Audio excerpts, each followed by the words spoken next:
룻기 1장 15절에서 22절입니다. 키워드는 텅 빈 나오미, 채우시는 하나님, 채움과 섬김입니다. 나오미가 또 이르되 보라, 내 동서는 그의 백성과 그의 신들에게로 돌아가나니 너도 너의 동서를 따라 돌아가라 하니, 룻이 이르되 내게 어머니를 떠나며 어머니를 따르지 말고 돌아가라 강권하지 마옵소서. 어머니께서 가시는 곳에 나도 가고 어머니께서 머무시는 곳에서 나도 머물겠나이다. 어머니의 백성이 나의 백성이 되고 어머니의 하나님이 나의 하나님이 되시리니 어머니께서 죽으시는 곳에서 나도 죽어 거기 묻힐 것이라. 만일 내가 죽는 일 외에 어머니를 떠나면 여호와께서 내게 벌을 내리시고 더 내리시기를 원하나이다 하는지라. 나오미가 룻이 자기와 함께 가기로 굳게 결심함을 보고 그에게 말하기를 그치니라. 이에 그 두 사람이 베들레헴까지 갔더라. 베들레헴에 이를 때 온 성읍이 그들로 말미암아 떠들며 이르기를 이가 나오미냐 하는지라. 나오미가 그들에게 이르되 나를 나오미라 부르지 말고 나를 마라라 부르라. 이는 전능자가 나를 심히 괴롭게 하셨음이니라. 내가 풍족하게 나갔더니 여호와께서 내게 비어 돌아오게 하셨느니라. 여호와께서 나를 징벌하셨고 전능자가 나를 괴롭게 하셨거늘 너희가 어찌 나를 나오미라 부르느냐 하니라.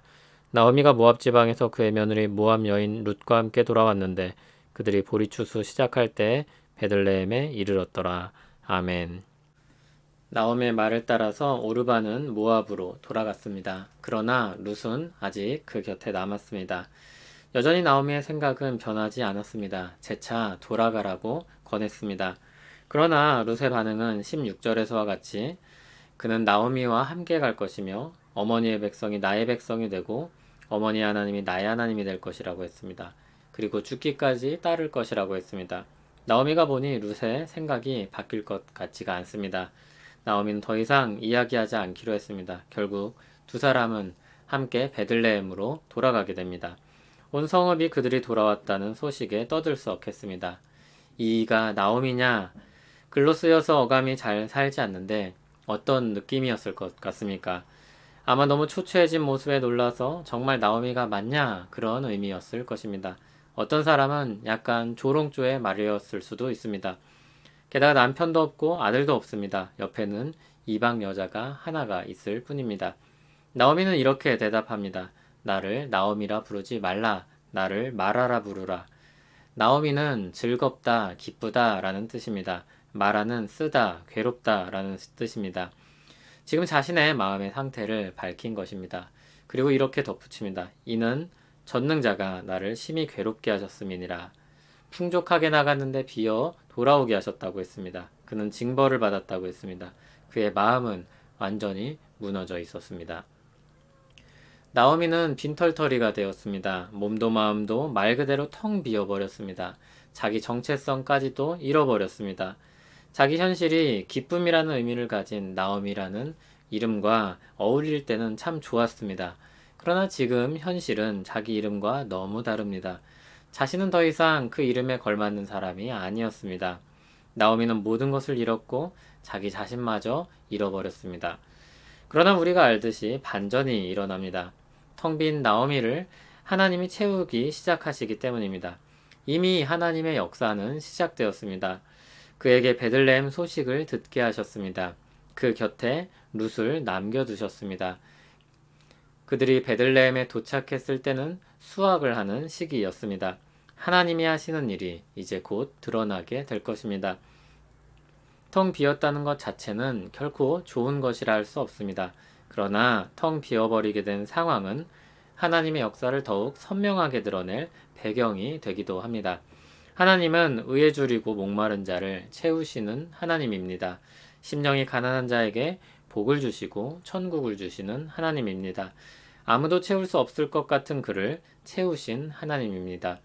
텅 비어버린 그를 가득 차게 하신 하나님입니다.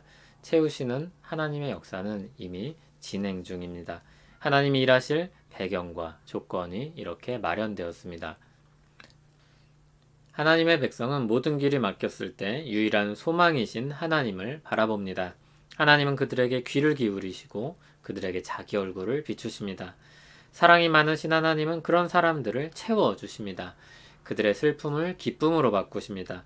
하나님은 이스라엘 백성을 애굽에서 인도하여 내신 후 내 입을 크게 열라 내가 채우리라 말씀하셨습니다. 하나님이 구원하신 목적은 본래 하나님과 정상적인 관계에서 누려졌던 것을 회복하시는 것입니다. 자기 백성을 채우심으로 살게 하시는 그 삶으로 다시 돌아오게 하시는 것입니다. 하나님이 그들을 채우시고 그 삶 가운데 자기 백성들이 하나님을 섬기게 하셨습니다.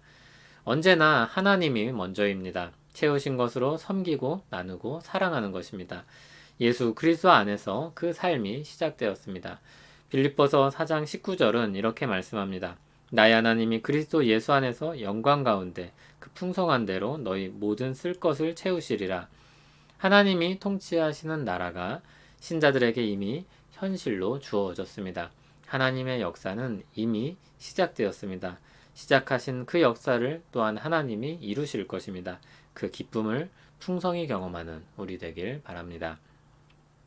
텅 빈 나오미를 채우셨던 하나님, 우리 마음과 삶도 채워주시길 기도합니다. 하나님의 놀라운 능력과 역사를 경험하게 하옵소서. 그리스도 예수 안에서 주어진 영광과 기쁨을 누리며 살게 하옵소서. 주님의 나라 백성으로 살기 원합니다. 오늘도 주 안에 살게 하옵소서. 예수님 이름으로 기도합니다. 아멘.